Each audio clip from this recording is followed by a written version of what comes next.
if I may add on top of what Martina said, are you China's TechCrunch?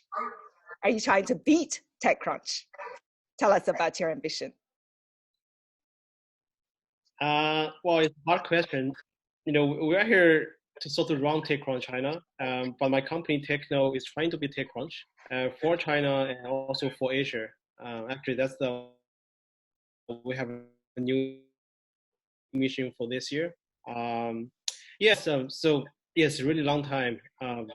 We've been kind of engaged with the Chinese technology ecosystem for quite a while.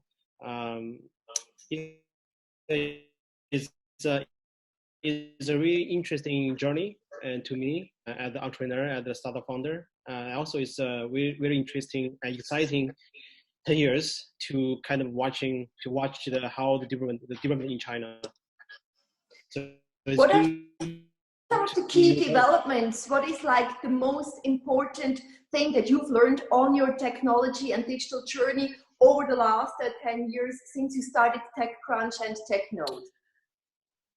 Well, I think it's it's a really broad question. It's really hard to answer. It's a big question. I think to me, what excites me most is that it's amazing to see the Chinese technologies and fast. I think it's the change. If you look at it, because right now is like the new decade, and right. But if you look at the past 10 years, I think when I started like 2007, when I was in UK doing my PhD, at that time I'm just a blogger. To me, my mission is really simple, and to write about Chinese technology in English and just try to tell a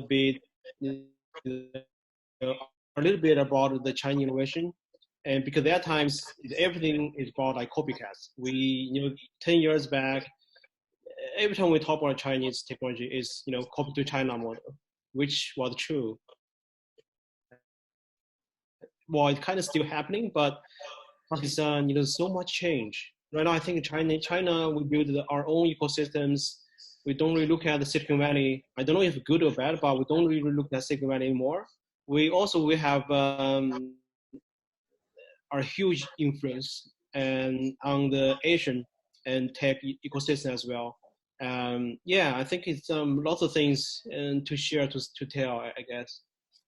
That's very interesting. You talk about how for the past decade China has been benchmarking our tech platforms as a version of Silicon Valley, just like how we got started. I said, are you trying to be China's TechCrunch?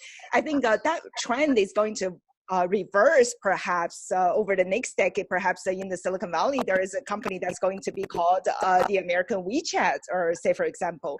Wouldn't you think, Gang? What's going to happen?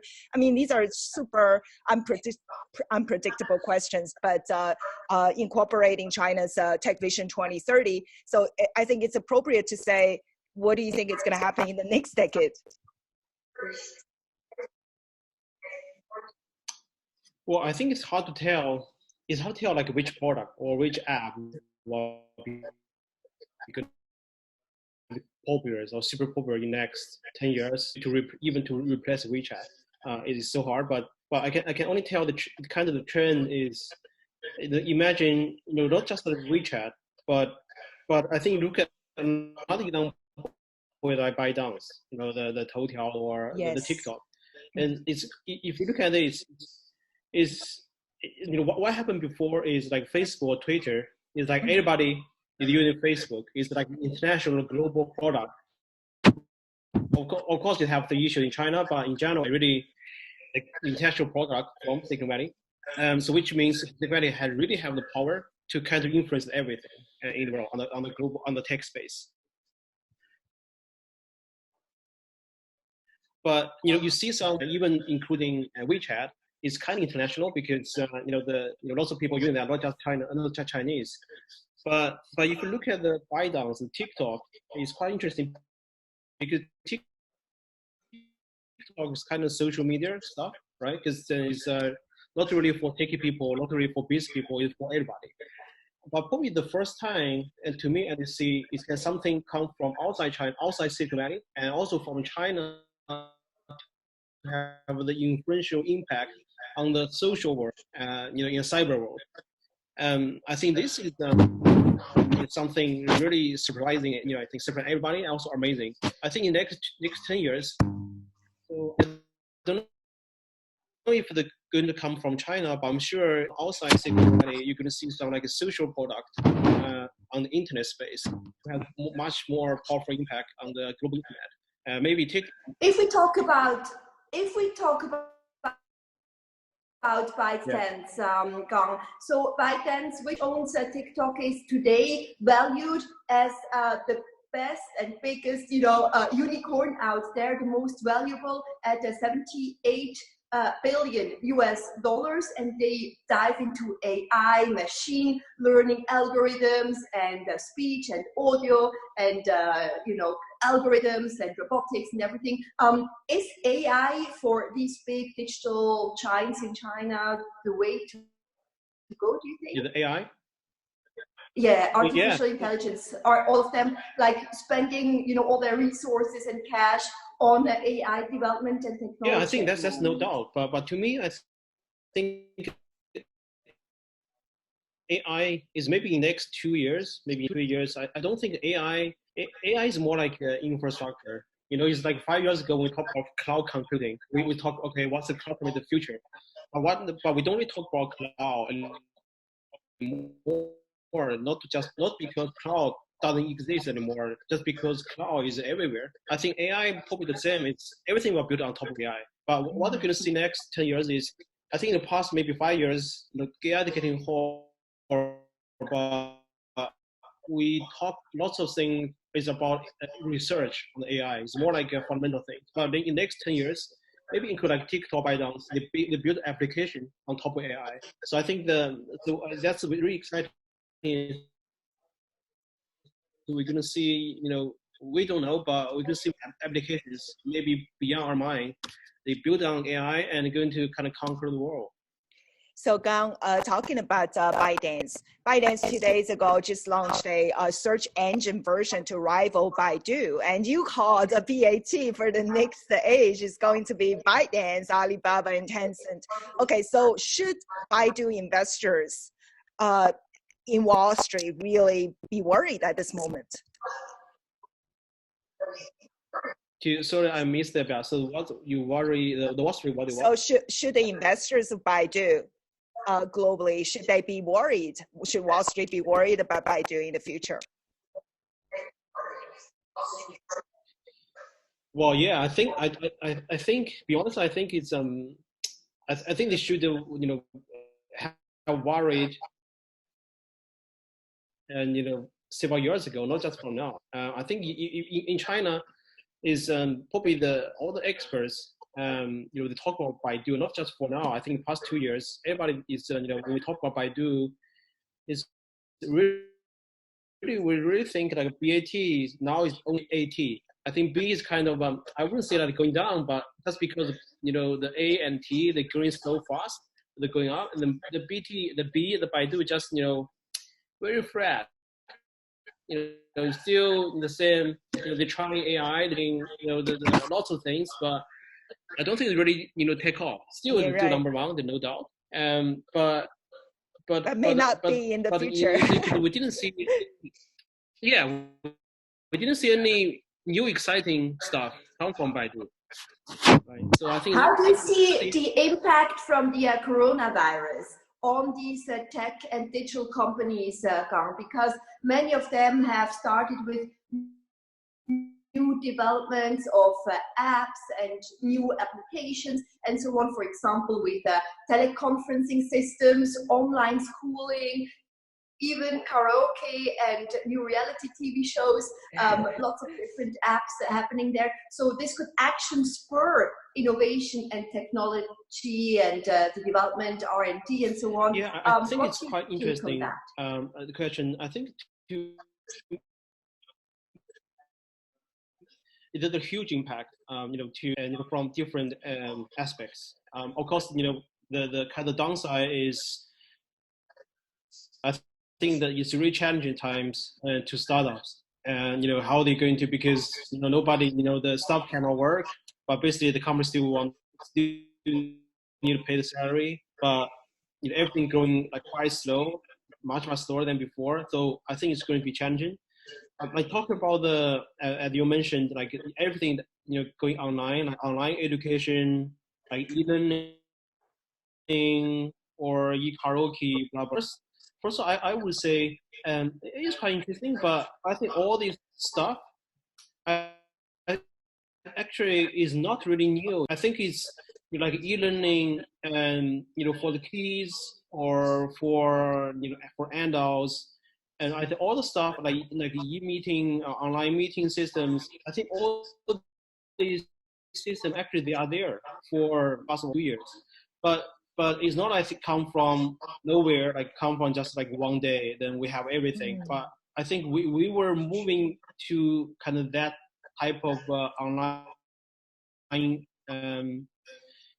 systems for quite a while, but I think the coronavirus just like kind of the push it button, say okay, we have to go there. Maybe in last year, like all the companies doing that, they predict maybe their service is going to be popular in next 2 or 3 years. Or like one night, say okay, we have push button because we have to move that quickly. And so, probably the coronavirus has been an accelerator and sparked a lot of new innovation and creative ideas, because when you're stuck in quarantine at home, then of course you come up with a lot of creativity and you start developing new ideas as well. I think that's the probably. I think if you look at the positive side, is for like tech company is maybe before the virus, they have to prepare for like 1 year, 2 years to make sure the market is mature. But now is like only take 2 months to see market mature, and I think for them is maybe for the kids or for parents is they didn't. Some of them, I think most of them, they didn't want to try before, but now they are forced to because there's no other solutions. So they have to try that. Maybe then after they try that, they realize, oh, like e-learning is actually good, and also like all the process, like all the kind of scenario actually is quite is satisfied with that. Right, the unintended consequences. So that probably good. So maybe that's the positive side. Yeah. So Gang, on coronavirus, tell us how does QR code work? How does China use this QR code that's marked with different colors to monitor China's 1.4 billion population with their health risks? That's quite a revolutionary thing. Tell us about it. Yeah. I think QR code is like I have a 3 years old daughter. Like every time he see the QR code, and he every time he saw that, and he came back to me and say, "Hey, Dad, I have to pay that." So it become like even the kids, they understand what the QR code means. QR code means you have to pay something. I'm a QR code. Right, but in terms of monitoring, just past 3 weeks, how does that QR code, particularly in Hangzhou, if I have no risks, I have a green code, and somebody has a yellow or red, and then government look at this code even when I enter into a supermarket. So that's quite effective in monitoring with big data. The nation's health status. And so tell us how it got originated and how fast it's expanding at the moment and how applicable it is. Yeah, I'm one of the users because when I go to my office, sometimes they ask to do that. So I think it's to me, I think it's kind of efficient.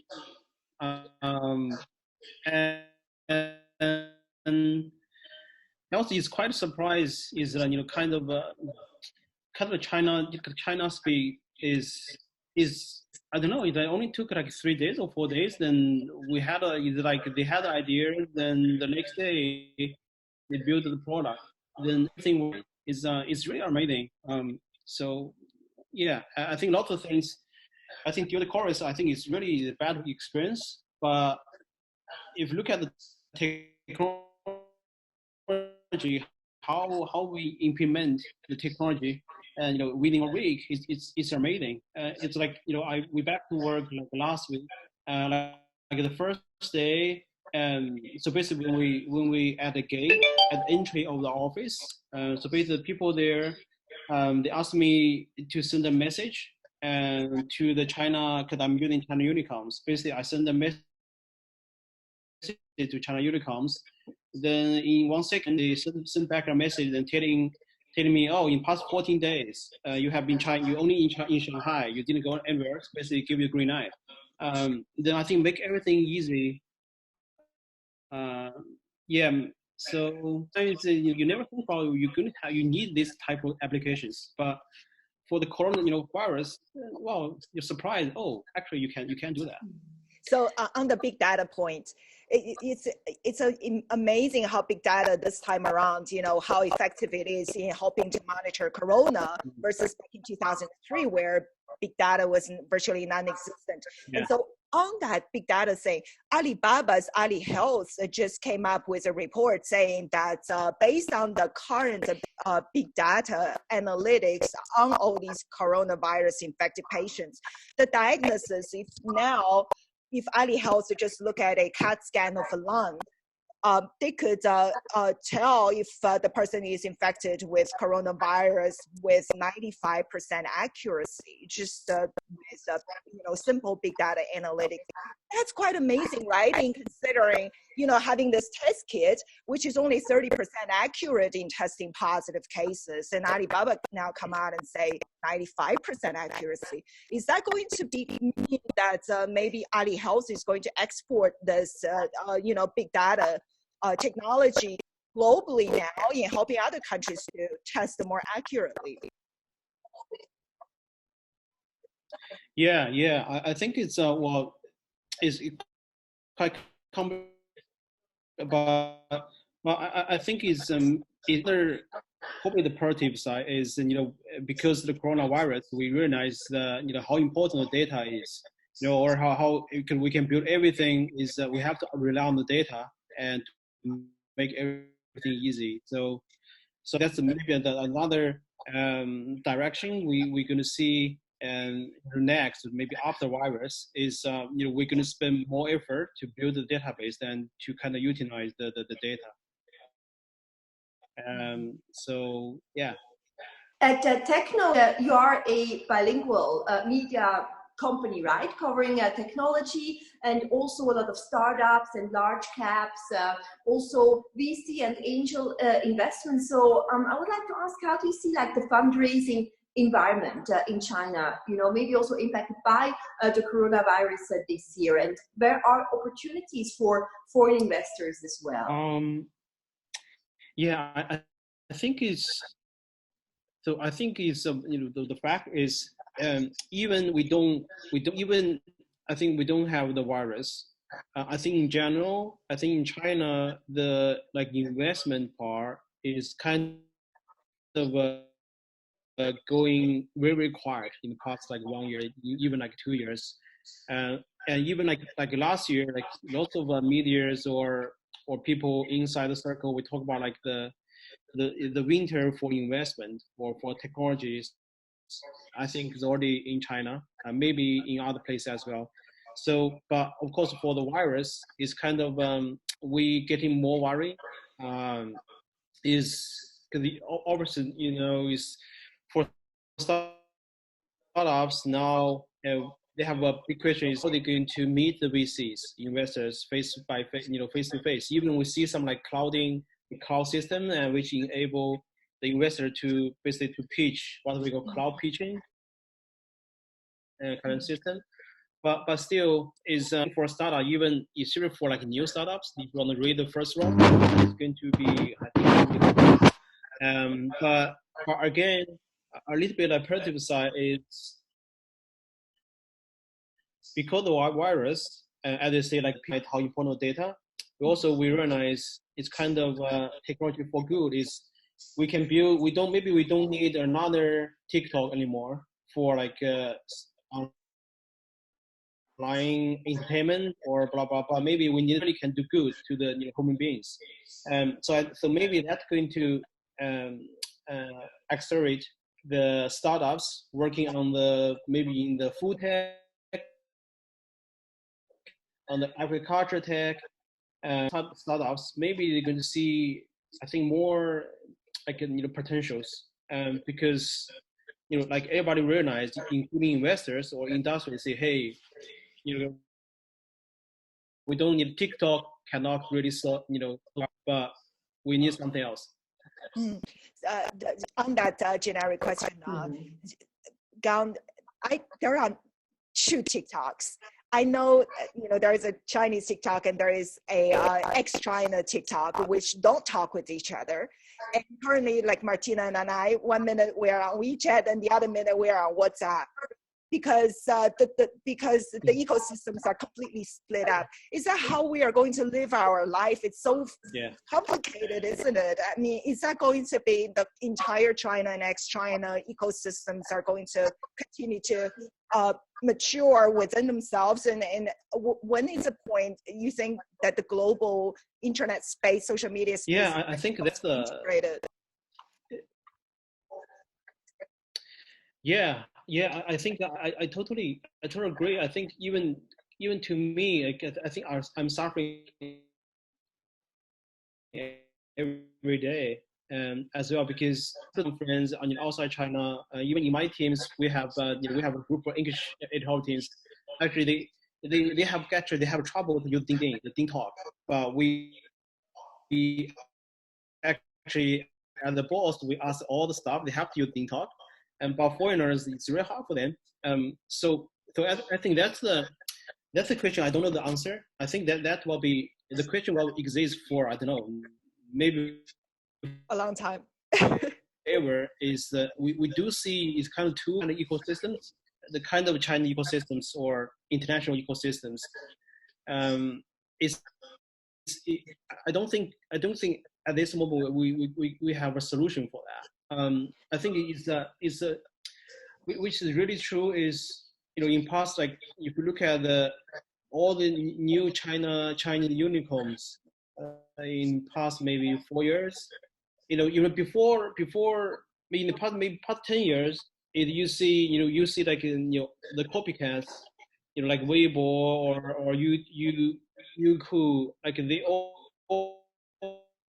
kind of copy ideas from Silicon Valley. I think everybody is familiar with the business models. But if you look at the new unicorns, even Baidu's, Pinduoduo, like all these new guys, they don't really, copy